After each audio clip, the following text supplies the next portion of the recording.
కావలిలో గంజాయి అమ్ముతున్న 7 మందిని అరెస్ట్ చేసినట్టు కావలి డీఎస్పీ శ్రీధర్ పేర్కొన్నారు. శుక్రవారం కావలి డీఎస్పీ కార్యాలయంలో జరిగిన విలేకరుల సమావేశంలో డీఎస్పీ శ్రీధర్ మాట్లాడుతూ కావలి వైకుంఠపురం ప్రాంతంలోనూ పీజీ సెంటర్ ప్రాంతంలోనూ గంజాయి అమ్ముతున్న 7 మందిని అరెస్ట్ చేశామని వివరించారు. అరెస్ట్ అయిన వారిలో కావలికి చెందిన 3 ఉండగా ప్రకాశం జిల్లాకు చెందిన మరో 4 ఉన్నట్లు ఆయన తెలిపారు. గంజాయి అమ్ముతున్న వారి వద్ద నుంచి 5 సెల్ ఫోన్లు, 2 మోటార్ బైకులు, 2.5 కేజీల గంజాయిని స్వాధీనం చేసుకున్నట్టు డీఎస్పీ వివరించారు. ఈ విలేకరుల సమావేశంలో కావలి 2వ పట్టణ సిఐ గిరిబాబుతో పాటు పోలీసు సిబ్బంది పాల్గొన్నారు.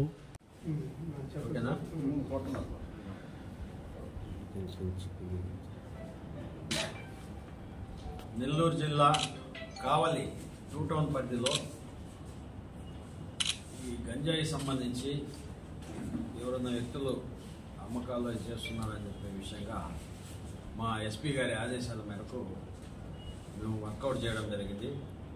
మా 2 టౌన్ సిఐ గిరిబాబు ఆధ్వర్యంలో ఎస్ఐలు స్టాఫ్ అంతా కలిసి ఆధ్వర్యం చేసి ఈరోజు పెద్దపవని రోడ్డు పీజీ కాలేజీ దగ్గర ఒక 3 వ్యక్తులను పట్టుకున్నాము. అదే రకంగా వైకుంఠపురం రైల్వే బ్రిడ్జ్ దగ్గర అక్కడ ఒక 3 వ్యక్తులు పట్టుకోవడం జరిగింది.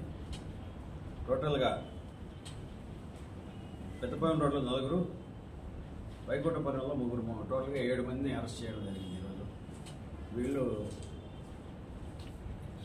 రాజమండ్రి దగ్గర ఉండే దారకొండ అనే ఏరియాలో వేరే వ్యక్తి దగ్గర నుంచి గంజాయి కొని తెచ్చి ఇక్కడ అమ్మకాలు సాగిస్తుంటారు.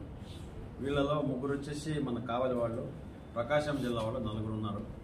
వీళ్ళంతా అరెస్ట్ చేసి ఈరోజు రిమాండ్కి పంపిస్తున్నాము.